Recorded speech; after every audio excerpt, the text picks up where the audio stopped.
ST ಮತ್ತು ಒಬಿಸಿಗಳ ಮತಗಳೇ ಕಾರಣ ಇದಕ್ಕೆ. ಆದ ಕಾರಣ ನಾವು ಮತ್ತೆ ನಮ್ಮ ಸಮಾಜದ ಚಡಾಚರಿಮಣಿ ಸ್ವಾಮೀಜಿಗಳು ನಮ್ಮ ಈ ಸಮಾಜದ ಪರವಾಗಿ ಹೋರಾಟವನ್ನು ಮಾಡುವುದರ ಮುಖಾಂತರ ಹರಿಹರದಿಂದ ಏನು ಮಾನ್ಯ ಪ್ರೊಫೆಸರ್ ಬಿ ಕೃಷ್ಣಪ್ಪನವರ ಸಮಾಧಿಯಿಂದ ಬೆಂಗಳೂರುವರೆಗೂ ಕೂಡ ಕಾಲ್ನಡಿಗೆ ಜಾಥವನ್ನು ಮಾಡ್ತಾ ಇದ್ದಾರೆ.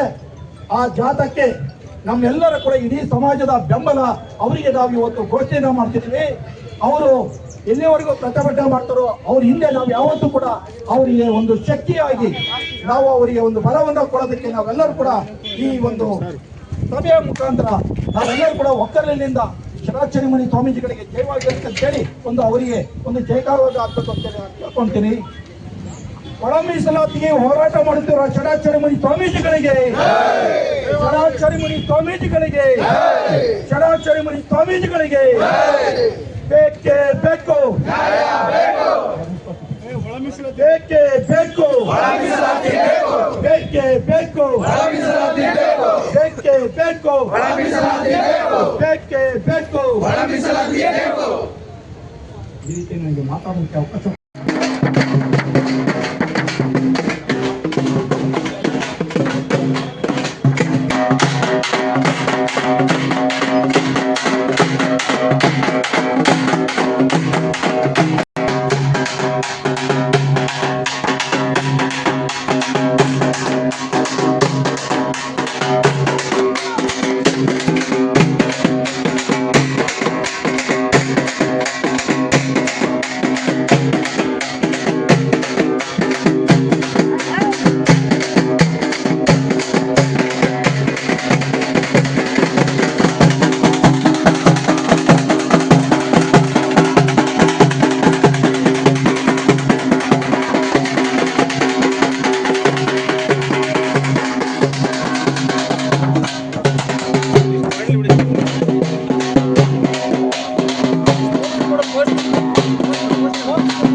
ಬಂಧುಗಳೇ, ಇವತ್ತು ಚಿತ್ರದುರ್ಗದ ನಗರದಲ್ಲಿ ಮಾದಿಗ ಸಂಘಟನೆಗಳ ಒಕ್ಕೂಟದಿಂದ ಒಂದು ವಿನೂತನವಾಗಿರ್ತಕ್ಕಂಥ ಒಂದು ಪ್ರತಿಭಟನೆಯನ್ನು ಮಾಡುವ ಮುಖಾಂತರ ಸರ್ಕಾರಕ್ಕೆ ಒಂದು ಎಚ್ಚರಿಕೆಯನ್ನು ಕೊಡ್ತಕ್ಕಂಥ ಬಂಧುಗಳೇ, ಎಲ್ಲ ಬೇರೆಯವರೆಲ್ಲ ಸಾರ್ವಜನಿಕರು ಅಂದ್ಕೊಂಡಿರ್ಬೋದು. ಯಾಕೆ ಇವರು ಕೊಡಲಿಗೆ ಮಡಿಕೆಗಳನ್ನ ಕಟ್ಕೊಂಡಿದ್ದಾರೆ?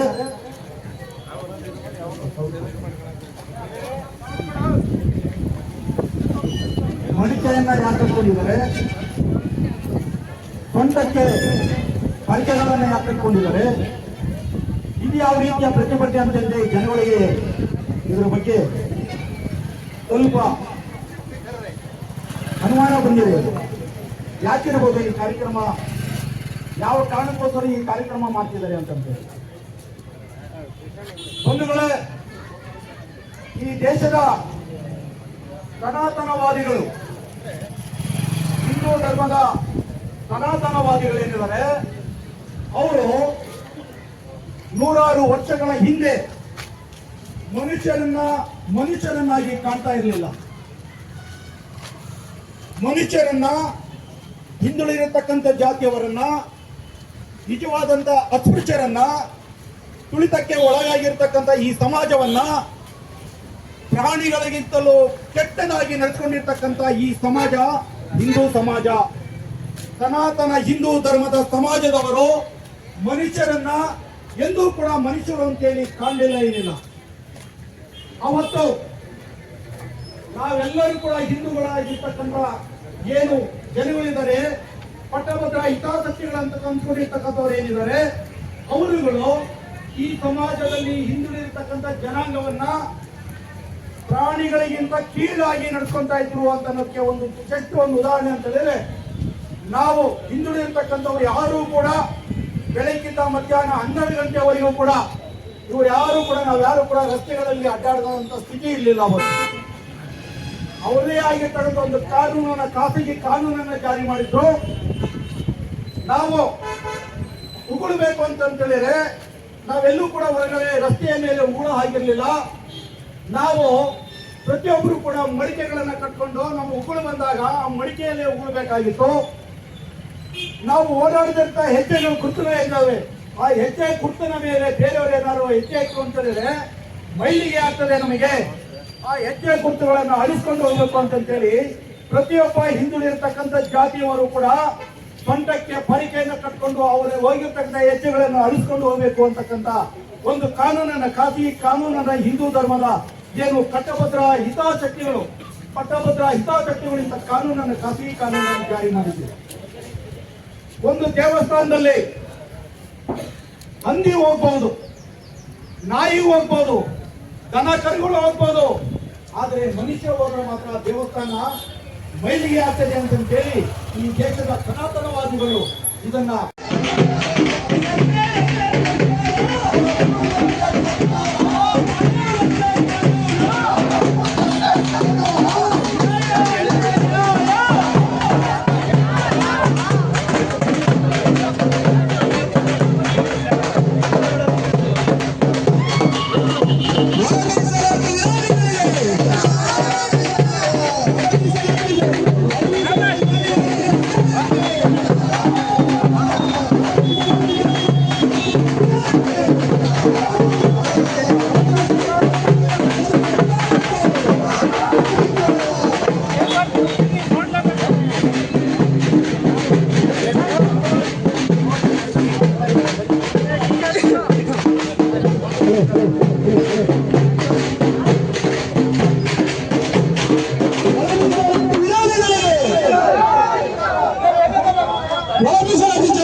ಪ್ರಿಯಾಂಕಾ ಖರ್ಗೆ ಇರಬಹುದು ಅಥವಾ ಏನು ಜಿ ಪರಮೇಶ್ವರ್ ಇರಬಹುದು, ಕೇಂದ್ರದಲ್ಲಿ ಎಐಸಿಸಿ ಅಧ್ಯಕ್ಷರಾಗಿರ್ತಕ್ಕಂಥ ಮಾನ್ಯ ಮಲ್ಲಿಕಾರ್ಜುನ್ ಖರ್ಗೆ ಅವರು ಇರ್ಬೋದು, ಅವರೆಲ್ಲರೂ ಕೂಡ ಮನಸ್ಸು ಮಾಡಿ ನಾವೆಲ್ಲರೂ ಕೂಡ ಸಮಾನರು, ನಾವೆಲ್ಲರೂ ಕೂಡ ತುಳಿತಕ್ಕೆ ಒಳಗಾಗಿರ್ತಕ್ಕಂಥವ್ರು, ನಿಮಗೆ ಅನ್ಯಾಯವಾಗ್ತಾ ಇದೆ, ನಿಜವಾಗ್ಲೂ ಕೂಡ ಅನ್ಯಾಯ ಆಗ್ತಿದೆ ಅಂತಕ್ಕಂಥದ್ದು ಅವರಿಗೆ ಮನವರಿಕೆ ಆಗಬೇಕಾಗಿತ್ತು.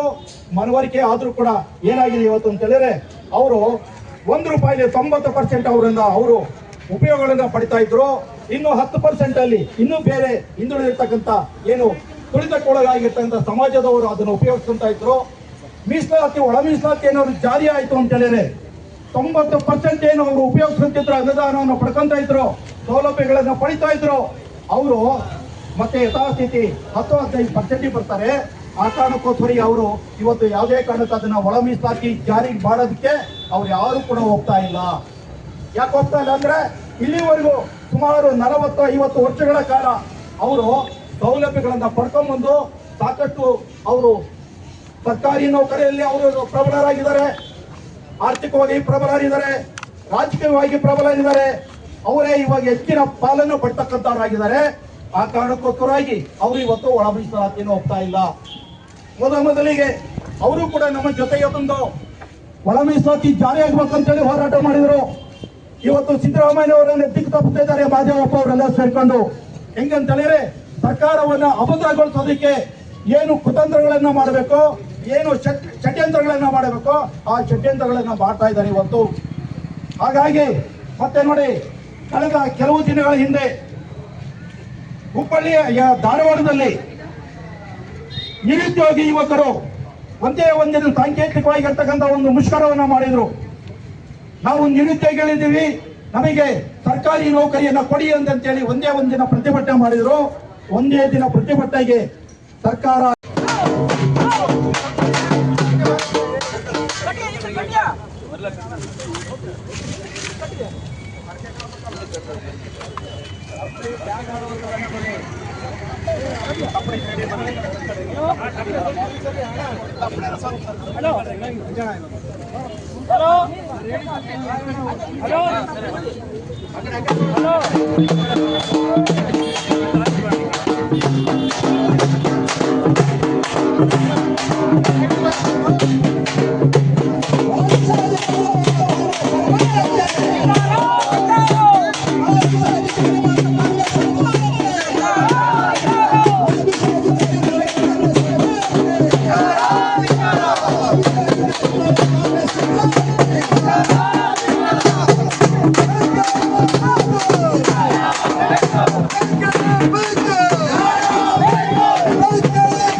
ಯಾವುದೇ ರಾಜಕೀಯ ಪಕ್ಷಗಳಿರ್ಬೋದು, ದಲಿತರಿಂದ ವೋಟ್ಗಳನ್ನು ಹಾಕಿಕೊಂಡು ಅವರು ಅಧಿಕಾರಕ್ಕೆ ಬರುವಂತದನ್ನು ಅಷ್ಟೇ ಮಾಡಿರೋ ಹೊರತಾಗಿ ದಲಿತರಿಗೆ ಸ್ವತಂತ್ರವನ್ನು ಇಲ್ಲಿಯವರೆಗೂ ಕೂಡ ಕೊಡಲಿಲ್ಲ ಅಂತ ಅನ್ನೋದಕ್ಕೆ ಇದೊಂದು ನಿದರ್ಶನ. ಇದು ಸುಮಾರು 25-30 ವರ್ಷಗಳಿಂದ ನಾವು ಹೋರಾಟವನ್ನ ಮಾಡ್ಕೊಂಡು ಬಂದಿದ್ದೀವಿ ಇಡೀ ರಾಜ್ಯದಾದ್ಯಂತ.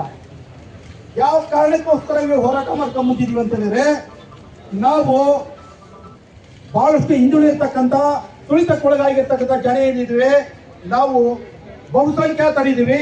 ನಮಗೆ ಸರಿಯಾಗಿರ್ತಕ್ಕಂಥ ಮೀಸಲಾತಿಯ ಸೌಲಭ್ಯ ನಮಗೆ ಸಿಗ್ತಾ ಇಲ್ಲ, ಕೊಡ್ತಾ ಇಲ್ಲ. ಆ ಕಾರಣಕ್ಕೋಸ್ಕರ ಜನಸಂಖ್ಯೆಯ ಆಧಾರದ ಮೇಲೆ ನಮಗೆ ಮೀಸಲಾತಿಯನ್ನ ಹಂಚಿಕೆ ಮಾಡಿ ಅಂತೇಳಿ ಸುಮಾರು 25-30 ವರ್ಷಗಳಿಂದ ನಾವು ಹೋರಾಟ ಮಾಡ್ಕೊಂಡು ಬಂದಿದ್ದೀವಿ. ಈ ಹೋರಾಟ ಮಾಡ್ತಾ ಬಂದಂತ ಸಮಯದಲ್ಲಿ ಹಲವಾರು ಜನ ನನ್ನ ಸಹೋದರರು ಪ್ರಾಣವನ್ನು ತ್ಯಾಗ ಮಾಡಿದ್ದಾರೆ. ಹಲವಾರು ಜನ ಅಂಗವಿಕಲರಾಗಿದ್ದಾರೆ ಹೋರಾಟ ಮಾಡೋದ್ರ ಮುಖಾಂತರ ಅಪಘಾತಗಳಾಗಿ. ಆದರೂ ಕೂಡ ಸರ್ಕಾರ ಎಲ್ಲೂ ಕೂಡ ಎಚ್ಚೆತ್ತುಕೊಂಡಿಲ್ಲ. ಹಿಂದಿದ್ದಂತ ಬಿಜೆಪಿ ಸರ್ಕಾರ ಎಚ್ಚೆತ್ತುಕೊಂಡಿಲ್ಲ, ಈಗಿರುವಂತ ಕಾಂಗ್ರೆಸ್ ಸರ್ಕಾರ ಎಚ್ಚೆತ್ತುಕೊಂಡಿಲ್ಲ. ಇವರೆಲ್ಲರೂ ಕೂಡ ಇದೇ ರೀತಿಯಾಗಿ ತುಳಿತಕ್ಕೆ ಒಳಗಾಗಿರ್ತಕ್ಕಂಥ ಜನ, ಇವರೆಲ್ಲರೂ ಕೂಡ ಹಿಂದೆ ಸನಾತನ ಧರ್ಮದಲ್ಲಿ ಹೆಂಗೆ ಯಾವ ರೀತಿ ಇದ್ರೋ ಅದೇ ರೀತಿಯಾಗಿ ಇರಬೇಕು ಅಂತಕ್ಕಂಥ ಉದ್ದೇಶ ಇಟ್ಕೊಂಡು ನಮಗೆ ಮೀಸಲಾತಿ ಸೌಲಭ್ಯಗಳನ್ನ ಹಂಚಿಕೆ ನಾವು ಮಾಡ್ತಾ ಇಲ್ಲ. ಆ ಒಂದು ಕಾರಣಕ್ಕೋಸ್ಕರವಾಗಿ ನಾವು ಇವತ್ತು